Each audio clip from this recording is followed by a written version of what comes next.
Ito para mas maging malinaw, maunawaan po natin ng maaring sitwasyon ating kinatnan sa pagtaas po ng tariff o tax o buwis na sinisingil sa atin ng Estados Unidos papasok po ng kanilang bansa.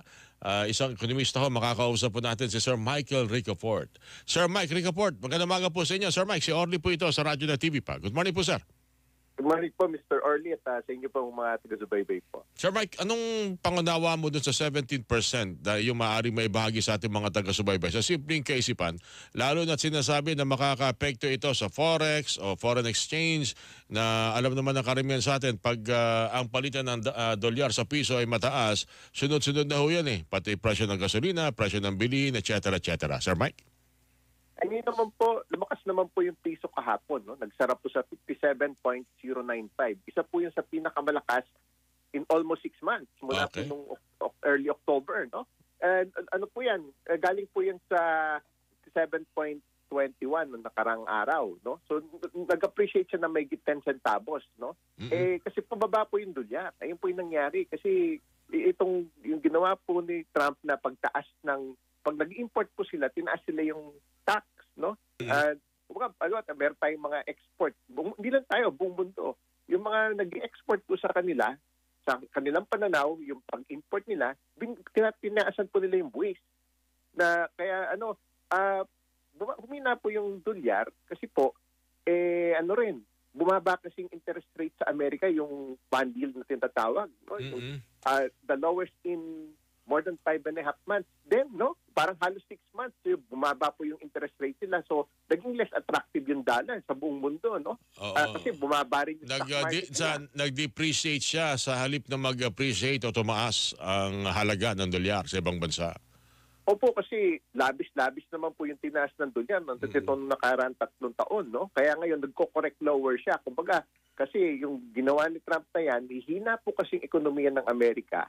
Kasi kaya naging less attractive yung dollar, no? Puntahan po ngayon from stock market, nagpuntahan sa bonds, bumaba yung interest rate ng yung bond yield ng Amerika, naging less attractive yung dollar. Balikan sa ibang major currencies, nakinabang po yung piso doon, no? So yun po muna yung at least nakinabang po muna yung piso at bumababa yung mga bond yields kasi puntahan po sa safe haven yung gold nag-record high, no? May $3,100, no? Kasi ano po ba yung nito? Ano ba yung epekto nito sa ekonomiya natin, no?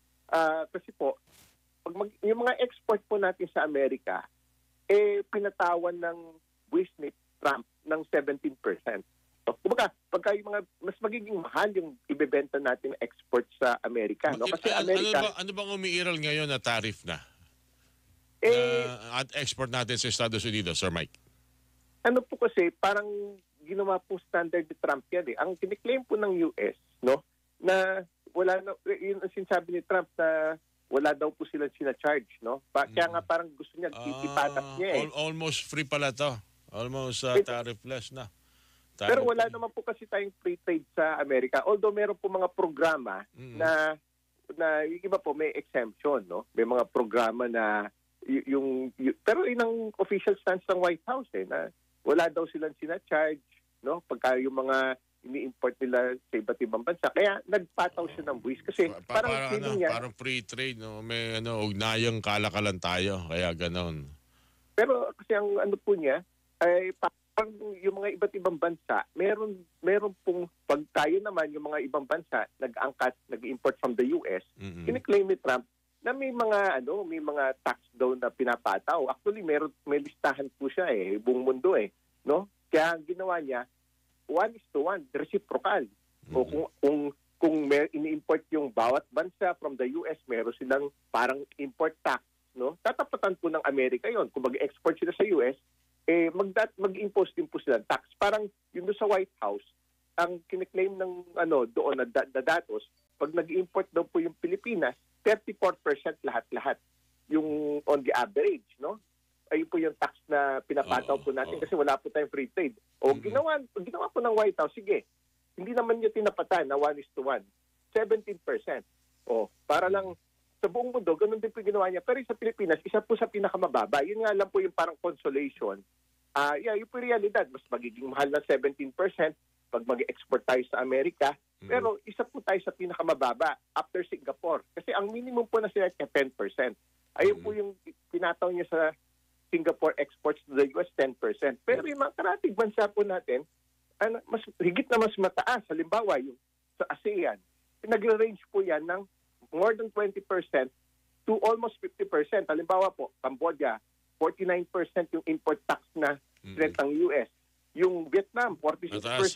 46. Mataas. Ang Vietnam yata ang pinakamataas. Second yung Cambodia and Vietnam. Pero kung ating susumayin na ito, ibig sabihin, Sir Mike, hindi ito yung isang bagay na maituturing natin na magpapahina ng ating ekonomiya. Considering isang bansala naman yan, and to think ang ating export nitong mga nakalipas na mga panahon sa gitna ng iringan sa West Philippine Sea ay maganda naman ng tinatakbo, ito'y hindi magkakaroon ng negatibong epekto sa ating kalakalan, Sir Mike. Opo, kasi yung realidad kung magbebenta po yung exporter natin, no? Kasi actually, a realidad, the US is the biggest export market of the Philippines. No? About 17% ng total exports natin, siya po yung biggest market natin, yung US. So, mapapatawan po ng 17% yung mga in-export natin sa kanila. No? Pero, sa totoo lang, it's either of two things. Siyempre, ipapasa din natin yun. Pag nagbenta tayo sa mga Amerikano, sa Amerika, sa US, tataas po ng 17%.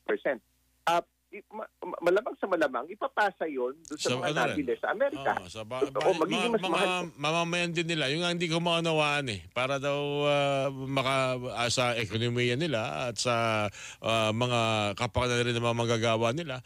Pero once na mataas ang tariff, syempre, benta niyan mahal, apektado naman yung mga consumer mo sa bansa mo.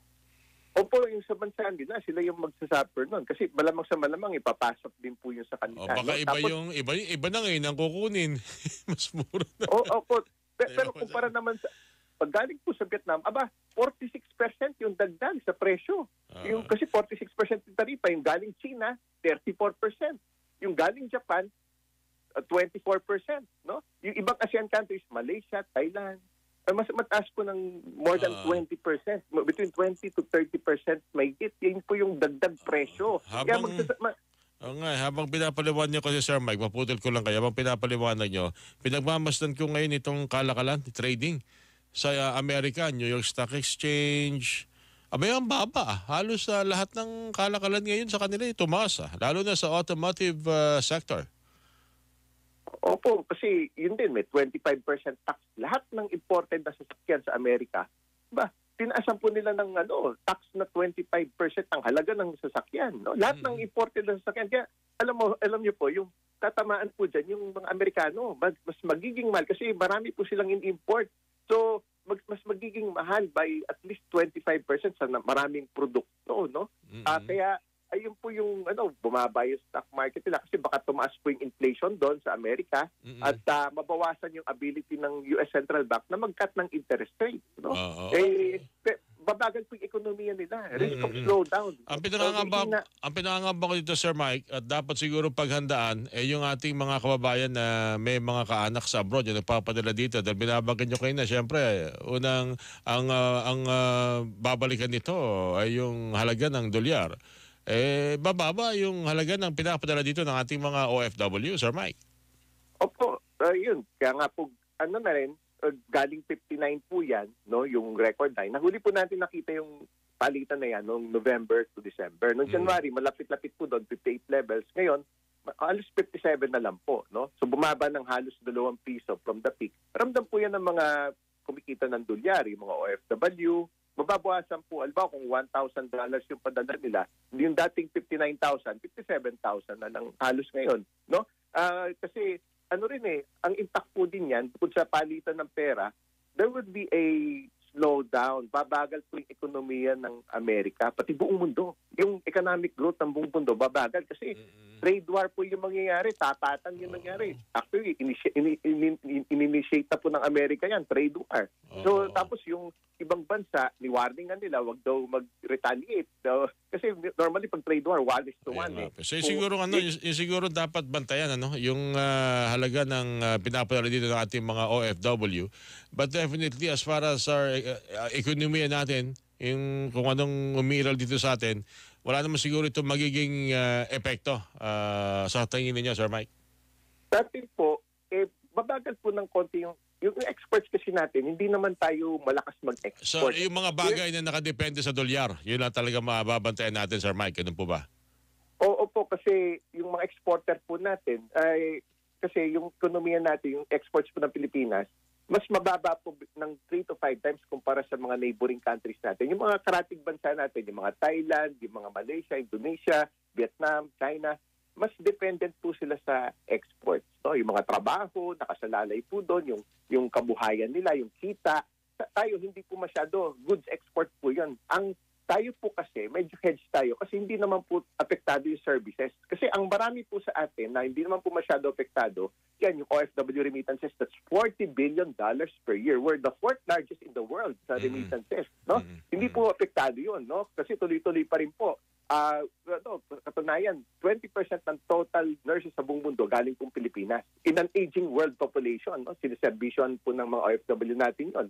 Seafarers, at least 20 to 25% ng mga nagbabarko, seafarers, galing po sa pinakamalaking ambag po yung Pilipinas. No? Tapos yung pangalawa po, yung BPO, yung sa services din, yung OFW na dideploy po, yung mga sa BPO, yung mga nandito po sa Pilipinas, yung nag-outsource, that's earning $39 billion per year. We're number 2 in the world after India. And sa customer service, contact center, call center, that's 70 to 80% of total BPO, we're number 1. Hindi po tayo maunahan dyan. We're number 1 for many years. Kaya hedge po tayo. Kasi ibang kinikita natin na dolyar, turismo, foreign tourism, that's $13 billion. Record high po yan last year. Although yung mga karatig bansa natin, mas malaki, parang yung goods exports, merchandise exports, mas malaki po yung mga karatig bansa natin by 3 to 5 times. So meron pa pong opportunity na palaki po yung turismo, pati po yung goods export. Yan, kaya diyan tayo magpalakas. Opo, kaya kahit pa paano, yung kinikita natin ibang dolyar, mas services, hindi po apektado yun ng mga tariff ni Trump. Okay. Kaya medyo bright spot pa rin po sa ekonomiya natin. Ako, Sir Mike, maraming salamat sa mga inputs pong inyong ipinaliwanag ngayon pong umagang ito. Maraming salamat sa ulitin po, Sir Mike Ricaport. Thank you po muli sa inyo. Opo, maraming salamat po ka-Arlie at sa inyo po mga taga-subaybay. Magandang umaga po. Good morning sa ekonomista, Sir Michael Ricaport. Mga kapuso, inyo pong napakinggan.